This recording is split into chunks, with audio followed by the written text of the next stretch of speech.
Hey guys, how's it going? It is Kire here with another Diablo 4 video, and in today's video I want to simplify the Paragon board for you guys so you can make the best choices based on wherever you're at in the game. Just got the board, or as you progress further you'll know exactly what to do. The choices that you're going to make on your Paragon board are going to massively change based on how many points of the Paragon board you have. And also this is going to be some of the biggest damage potential you can get in this game if you do this properly. So I think this is incredibly important to maximize your damage. So this is the part that I think confuses most people when it comes to the Paragon board. And it's going to be when you actually are picking your Paragon board, they actually make the naming of each board something that doesn't really matter. So notice how it's Hemorrhage, Blood Rage, Carnage. These are all the legendary nodes here on the board. But notice how the legendary nodes, no one really picks up, at least for Barbarian. Most people don't pick it up. Maybe that's different for your class, but this is not something that I'm going to be caring about when I'm making a choice on which legendary board I'm going to be picking. I couldn't care less. You know, sometimes it's actually really good. For example, in Warbringer, that's good. But on this board, for Weapons Master, don't care. I'm not even swapping weapons in my build. I'm not even going to try to focus it. Same over here in Bonebreaker. A lot of good stuff in here, not caring about overpower. So what do I actually care about? And there's three things. First of all, it's going to be prioritizing your rare glyph. No one uses blue glyphs. Next is going to be understanding the rare nodes. Lastly, it's going to be the magic nodes. And then also knowing how many points I actually have available. You can really maximize your damage based on wherever you're at if you prioritize your points correctly. It's like, do I actually go for the next tree, or do I save those points and go for something else, and then as I get more points later, then I go for another tree to get another glyph, because that is the top priority. So we need to know a few basics before we can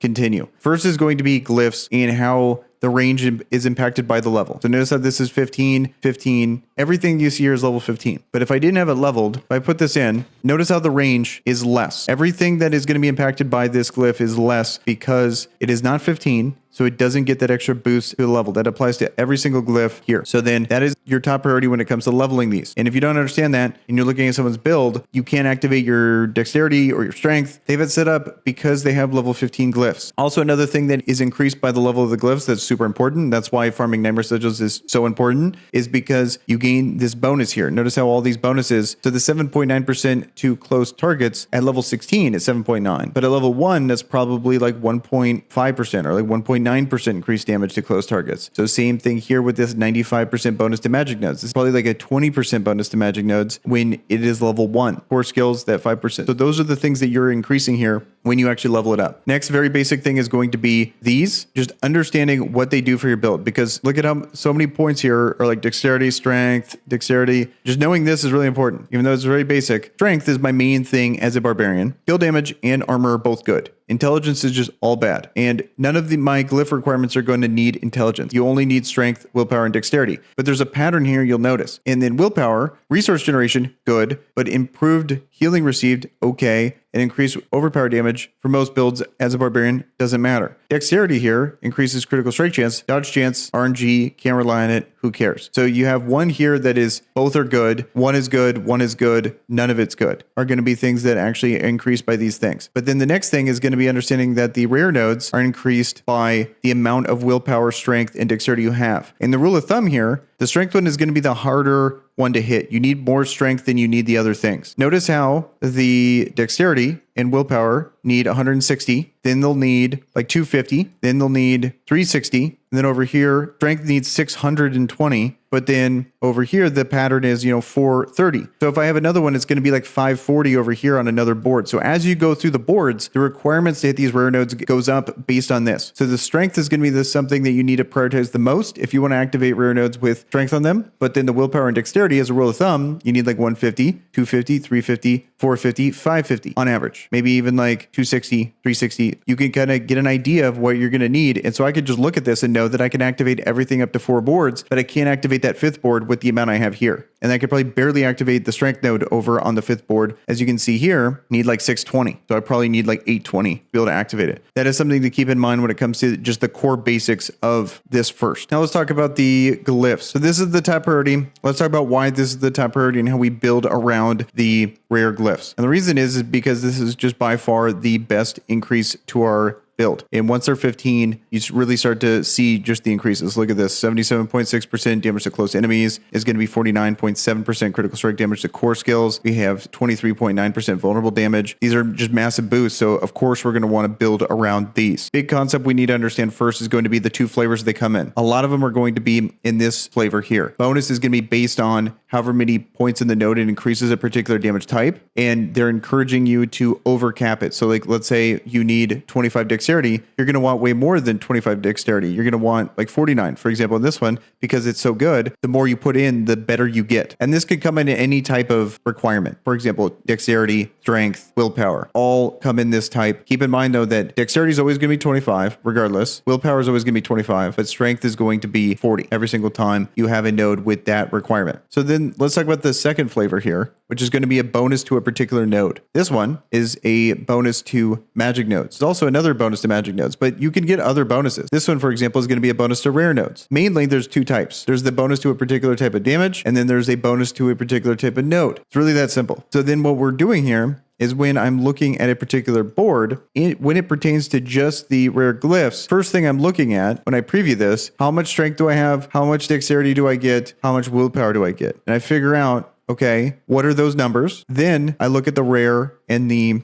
magic nodes of these, and do I want to boost those? Do I care about boosting those? Do I have enough strength to be able to have the strength boost that also has the magic boost? Those are the things I'm looking at. If I'm looking for a board that for flavor number 1 that increases the percentage bonuses, I want to have an absolute ton of those. If I'm looking for flavor 2, all I need is just enough to activate it, and I need to have some damn good magic or rare nodes to be able to worth boosting those. That's the core concept there to be able to figure this out when it pertains to rare glyphs, but there's other important factors here as well. The rare nodes. It's going to be the rare nodes and the magic nodes. And this is by far going to be the most subjective point based on your opinion and also your build. Some of the core concepts that we got to factor in here is going to be top priority is always going to be trying to get a fully ranked up rare glyph active. And then we got to know what, based on the flavor, it's the increase of a percentage chance where you need to overcap it, or the second flavor where you want to boost up a magic node in that area, you want to be able to fill this out as well. Just at least hit the requirement. You don't need to actually overcap it. So you need to have enough Paragon points for that, because I think most people are not going to be level 100,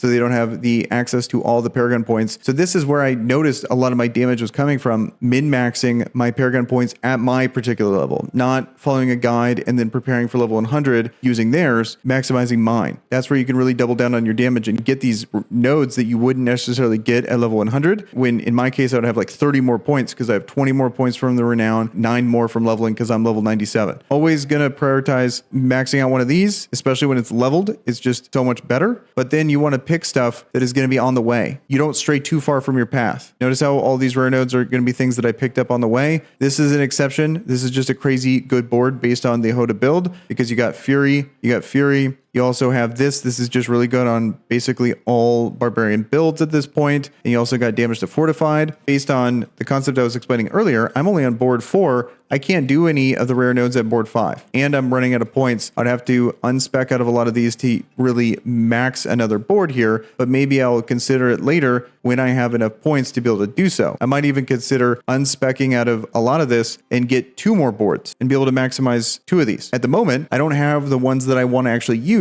leveled to 15 yet, and I don't have enough points to really fully do it. That is why I'm choosing to get these rare nodes here and these magic nodes that I actually want to use in the meantime. And this is the whole point of this video, is to simplify these concepts and make these choices for yourself instead of blindly following a guide that is when they're level 100, and then that doesn't serve you as well as it could be at this point. This whole section here is only for the video, so I can actually show stuff like this to help kind of understand why I'm doing that. Okay, that's going to be it for the tips here in this video. If you guys have any questions, let me know in the comments below. I'll answer every single question you leave down there. And with that, guys, I'm out of here. Peace.